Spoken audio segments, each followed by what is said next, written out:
বন্ধু বান্ধৱীসকলে এই মুহূৰ্তত আপোনালোকলৈ লৈ আহিছোঁ এটি গুৰুত্বপূৰ্ণ ভিডিঅ' বন্ধুসকলে এই ভিডিঅ'টোৰ জৰিয়তে আপোনালোকক অংগনবাড়ী কৰ্মী সহায়িকাসকলৰ বাবে কিছু গুৰুত্বপূৰ্ণ তথ্য জনাব চেষ্টা কৰিম। অংগনবাড়ী শ্ৰমিকৰ নিয়মীয়াকৰণ হ'বনে, লাভ কৰিবনে নিয়মীয়াকৰণৰ দৰে উপহাৰ, অংগনবাড়ী কৰ্মী সহায়িকাসকলক লৈ বাজেটত কি পৰিকল্পনা কৰিছে মোদী গভৰ্ণমেণ্টে, এই বিস্তাৰিত সবিশেষ তথ্য আপোনালোকক এই ভিডিঅ'টোত জনাব চেষ্টা কৰিম। অংগনবাড়ী শ্ৰমিকক নিয়মীয়াকৰণ, অংগনবাড়ী শ্ৰমিকসকলে পাবনে নিয়মীয়াকৰণৰ উপহাৰ? 2024 চনৰ বাজেটত এইসকল লোকৰ বাবে কি পৰিকল্পনা কৰিছে মোদী চৰকাৰে?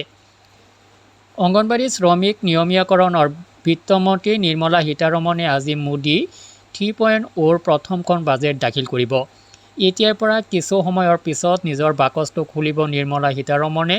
2024 চনৰ বাজেটৰ বাবে সংসদত উপস্থিত হোৱা নিৰ্মলা সীতাৰমণ আৰু অলপতে সদনৰ কাম কাজ আৰম্ভ হ'ব। সমগ্ৰ ভাৰতৰ জনসাধাৰণে বাজেট 2024ৰ আশা কৰিছে যে চৰকাৰৰ পৰা সকাহ পাব। একে সময়তে চৰকাৰী কৰ্মচাৰীসকলৰো বাজেটৰ পৰা যথেষ্ট আশা আছে। চৰকাৰী কৰ্মচাৰীসকলে আশাবাদী যে তেওঁলোকে হয়তো অষ্টম পে কমিশ্যন, 18 মাহৰ DA বকেয়া, পুৰণি পেঞ্চন আঁচনি, ফিটমেণ্ট ফেক্টৰৰ দৰে উপহাৰ পাব পাৰে। ইয়াৰ সমান্তৰালকৈ মোদী চৰকাৰে অংগনবাড়ী কৰ্মী আৰু সহায়িকাৰ বাবে সুখৰ উপহাৰ ঘোষণা কৰিব পাৰে। অংগনবাড়ী শ্ৰমিক নিয়মীয়াকৰণ আচলতে 2024 চনৰ বাজেটৰ পূৰ্বে বিত্তমন্ত্ৰী নিৰ্মলা সীতাৰমণে ব্যৱসায়িক আৰু শ্ৰমিক সংগঠনৰ সৈতে বাজেটৰ পূৰ্ব বৈঠকত মিলিত হৈছিল।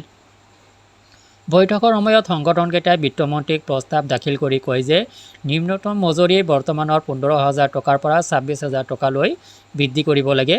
বৃদ্ধি পোৱা মুদ্ৰাস্ফীতি আৰু জীৱন যাপনৰ ব্যয়ৰ প্ৰতি লক্ষ্য ৰাখি এই দাবীও উত্থাপন কৰা হৈছে। ইয়াৰ উপৰিও মহাত্মা গান্ধী ৰাষ্ট্ৰীয় গ্ৰাম্য নিয়োগ নিশ্চয়তা আইন MGNREGAৰ অধীনত এই বছৰত কৰ্মদিনৰ সংখ্যা বৃদ্ধি কৰাৰ দাবীও উত্থাপন কৰা হৈছে। বৰ্তমান MNREGAৰ অধীনত এবছৰত 100 দিন কামৰ নিশ্চয়তা আছে। ইয়াক 200 দিনলৈ বৃদ্ধি কৰাৰ দাবী, যাতে দৈনিক মজুৰি কৰা শ্ৰমিকসকলে ধন উপাৰ্জনৰ অধিক সুযোগ লাভ কৰিব পাৰে। একে সময়তে মহিলা আৰু শিশু উন্নয়ন মন্ত্ৰালয়ৰ আঁচনিসমূহ শেষ ব্যক্তিৰ ওচৰলৈ যোৱাৰ দায়িত্ব লোৱা আশা অংগনবাড়ী কৰ্মী আৰু পেৰা শিক্ষকৰ নিয়মীয়াকৰণৰ দাবী একাংশ সংগঠনে উত্থাপন কৰে।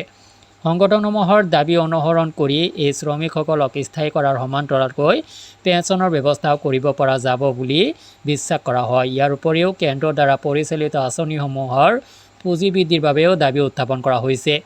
বৈঠকত সংগঠনকেইটাই সকলো শস্যৰ ওপৰত MSP কাৰ্যকৰী কৰাৰ লগতে ডক্টৰ MS স্বামীনাথন আয়োগৰ পৰামৰ্শাৱলী কাৰ্যকৰী কৰি দেশৰ কৃষকসকলক অৰ্থনৈতিকভাৱে সক্ষম কৰি তুলিবলৈ দাবী জনাইছে।